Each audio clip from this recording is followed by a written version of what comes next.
ঘটনা সংঘটিত হৈছে আমি জনাইছো ৰাজ্যত পুনৰ নাৰী নিৰ্যাতনৰ ঘটনা সংঘটিত হৈছে আৰু এই ঘটনা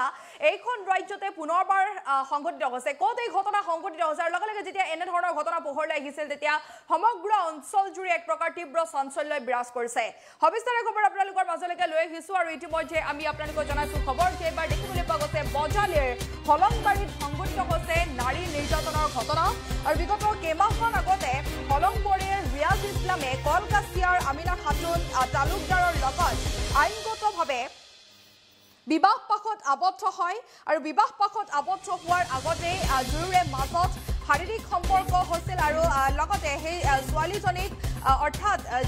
যিজনী ছোৱালীৰ লগত এনেধৰণৰ ঘটনা সংঘটিত হৈছে গৰ্ভৱতী কৰিছিল বুলি জানিব পৰা গৈছে আৰু পৰৱৰ্তী সময়ত ৰিয়াজুলে এইগৰাকী ছোৱালীক ঘৰত বিভিন্ন ধৰণৰ মানসিকভাৱে অশান্তি দিছিল বুলিও গুৰুতৰ অভিযোগ উত্থাপন হৈছে আৰু এতিয়া দিশহৰা ছোৱালীগৰাকীয়ে যুৱতীগৰাকীয়ে নিৰাপত্তাৰ বাবে আৰক্ষীৰ সহায় বিচাৰিছে বুলি জানিব পৰা গৈছে আৰু কলকাছিয়া আৰক্ষী ধুমাৰপথাৰ আৰক্ষীৰ লগতে বজালী জিলা আৰক্ষী অধীক্ষকৰ কাৰ্যালয়ত উপস্থিত হৈছে ভুক্তভোগী দৃশ্য দেখুৱাইছো আমি আপোনালোকক আৰু ভুক্তভোগী কিশোৰী যুৱতীগৰাকীৰ লগতে হলংবাৰী গাঁৱৰ গাঁওবুঢ়ায়ো সংবাদ মাধ্যমৰ আগত কিছু বিস্ফোৰক মন্তব্য কৰিছে বুলি জানিব পৰা গৈছে আমি পুনৰবাৰ জনাইছো খবৰ যে এবাৰ দেখিবলৈ পোৱা গৈছে ৰাজ্যত পুনৰ নাৰী নিৰ্যাতনৰ ঘটনা সংঘটিত হৈছে আৰু বজালীৰ এই ঘটনা সংঘটিত হৈছে বজালীৰ হলংবাৰীত এনেধৰণৰ ঘটনা সংঘটিত হৈছে বুলি জানিব পৰা গৈছে যেটো কেইমাহমান আগতে হলংবাৰীৰ ৰিয়াজ ইছলামে কলকাছিয়াৰ আমিনা খাতুন তালুকদাৰৰ লগত আইনগতভাৱে বিবাহ পাশত আবদ্ধ হৈছিল আৰু তাৰ পিছত পৰৱৰ্তী সময়ত ৰিয়াজুলে যুৱতীগৰাকীক ঘৰত যেতিয়া লৈ আনিছিল তাৰ পিছত মানসিক অত্যাচাৰ চলাইছিল বুলি গুৰুতৰ অভিযোগ উত্থাপন হৈছে আৰু দিশহৰা যুৱতীগৰাকীয়ে নিৰাপত্তাৰ বাবে আৰক্ষীৰ সহায় বিচাৰিছে বুলি জানিব পৰা গৈছে কলকাছিয়া আৰক্ষী ধুমাৰপথাৰ আৰক্ষীৰ লগতে বৰ্তমান বজালী জিলা আৰক্ষী অধীক্ষকৰ কাৰ্যালয়ত উপস্থিত হৈছে ভুক্তভোগী আৰু ভুক্তভোগী যুৱতীগৰাকীৰ লগতে হলংবাৰী গাঁওবুঢ়ায়ো সংবাদ মাধ্যমৰ আগত কিছু বিস্ফোৰক মন্তব্য কৰা পৰিলক্ষিত হৈছে কি কৈছে সেয়া আমি আপোনালোকৰ মাজত লৈ আহিছোঁ ভাল পাইছে ৰিলিয়াজ ইছলাম ক'ত আছিল হলংবাৰী তেওঁৰ ফ্ৰেণ্ডৰ পৰা নাম্বাৰ লৈছে নাম্বাৰ লৈ মোক ফোন কৰিছিল ফোন কৰাৰ পিছত মই সুধিছোঁ কোন হয় তাৰ পৰাই আৰু চিনাকি লাহে লাহে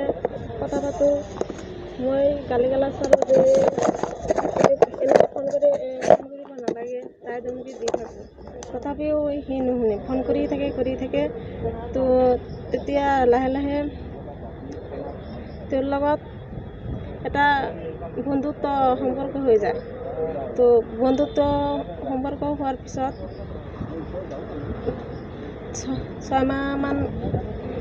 বন্ধুত্ব থাকে তাৰ পিছত ভাল পাওঁ আৰু পিছত শাৰীৰিক সম্পৰ্ক কৰে এই পাঠশালা যিটো মোৰ হোটেল আছে তাত আহিবলৈ কয় আৰু আহিবলৈ কয় মানে সি লৈ আহে মোৰ গাঁৱৰ পৰা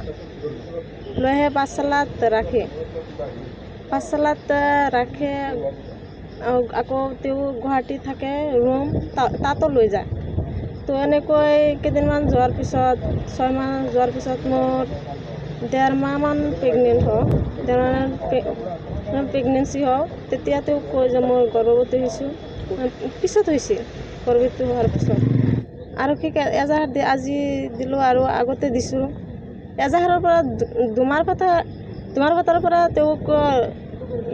পাটাচাৰকুচি পঠোৱাইছিল একো কৰা নাই আজি 3 দিন হ'ল তেখেত ছোৱালীজনী মোক অৱগত কৰিলে কথাখিনি গাঁওবুঢ়া হিচাপে কথাটো হ'ল কি ৰিলিয়াজ ইছলাম যিটো ল'ৰা তেখেত মোৰ লাটৰে হয় হলংবাৰীৰ লাটৰ তেখেতে এই যেনেকুৱা তাৰমানে ব্যৱহাৰ কৰিছে প্ৰলোভনা দি ক'ৰবা পাঠশালাত ময়ূৰ হোটেলতো ৰাখিছে বোলে তেওঁ কোৱা ষ্টেটমেণ্ট হিচাপে ময়ূৰ হোটেল আৰু লগতে গুৱাহাটীতো ৰাখা বুলি কৈছে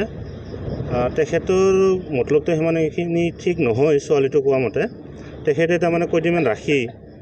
তেওঁ তাৰমানে বিজনেছৰ কথা কিজানি ভাবিছিলে আৰু ল'ৰাজন মানে তাইক কিবা বিজনেছ কৰিব ঠিক তেনেকুৱা আৰু লগতে এজন ল'ৰা আছিল বোলে তেখেতৰ বন্ধু তেখেতসকলে তাৰমানে মিলি ছোৱালীটোক 2 দিনমান ৰাখি তেওঁলোকে কিজানি বিজনেছ কৰলা হয় ঠিক সেই হিচাপে তাৰমানে ছোৱালীজনী গম পাই তেওঁ ছোৱালীজনী গম পাইছে তেওঁৰ ভাৱ ভংগী কেনেকুৱা ছোৱালীজনী গম পাইছে গম পাই আজি তেখেতৰ এনেকুৱা হাৰাশাস্তি কৰিছে হাৰাশাস্তি কৰাৰ তাৰমানে সীমা নাই তেওঁলোকৰ গোটেই পৰিয়ালে তাৰমানে তেওঁক হাৰাশাস্তি কৰে বুলি কৈছে আৰু মোক জনাইছে গাঁওবুঢ়া হিচাপে এতিয়া ঘটনাটো হ'ল তেখেতে আমাৰ ডমাৰবাথাৰ আউটপোষ্ট আছে তেখেতে ছোৱালীজনী তাতে কেছ দিছা বুলি কৈছিলে তাতে যিটো আমাৰ তাতে ডমাৰবাথাৰ আউটপোষ্টত IC নাই যিহেতু এজন LC আছে হাবিলদাৰো আছে তেখেতসকলে ক'লে যে তেখেতক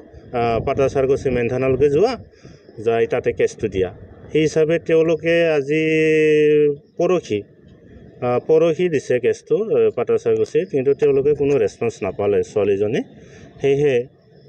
ৰেছপন্স নাপায় আজি 2 দিন হ'ল সেয়ে তেখেতসকল আজি SP অফিচত আহিছে আহি কিনে আমাৰ এডিশ্যনেল SPক লগ কৰি কথাখিনি অৱগত কৰিলে এটা কথাটো হ'ল মেইন যিজন নাৰী সুৰক্ষা কিয় বুলি কয় আজি চৰকাৰে নাৰী সুৰক্ষা যদি দিবই নোৱাৰে তেতিয়াহ'লে বেলেগ আৰু কি ক'ম আমি ৰাইজৰ মানুহ ঠিক তেনেকুৱা আৰু তাৰমানে সেয়েহে ময়ো ভাবিছোঁ যাতে হয় কোৰ্ট মেৰেজ থকা বুলি কৈছে কিন্তু তেওঁ কোনো তাৰমানে কোৰ্ট মেৰেজৰ কোনো কাগজ দেখা নাই আৰু লগতে জোৰ জবৰদস্তি সেই কৰা বুলি কৈছে সহি কৰা বুলি কৈছে আৰু তেখেতৰ যিখিনি যাৱতীয় নথিপত্ৰ সেই নথিপত্ৰখিনি তেওঁলোকে তাৰমানে গাইব কৰিছে পান কাৰ্ড আধাৰ কাৰ্ড তাৰমানে যিকোনো তাৰমানে মোবাইল আৰু তেখেতৰ মোবাইল পৰ্যন্ত তাৰমানে ফোন কৰিব দিয়া নাই তেওঁ তাৰমানে মোবাইল পৰ্যন্ত তাৰমানে গাইব কৰি লৈছে আৰু ছোৱালীজনী এতিয়া ক'ত যাম কি কৰিম ঠিক তেনেকুৱা হৈ আছে আৰু অৱস্থাটো এতিয়া আৰক্ষীৰ পৰাও ৰেছপন্স পোৱা নাই এতিয়া ৰাইজৰ যিকোনো খবৰৰ বাবে যোগাযোগ কৰক আমাৰ এই নম্বৰত 7099017330 আৰু 7099017110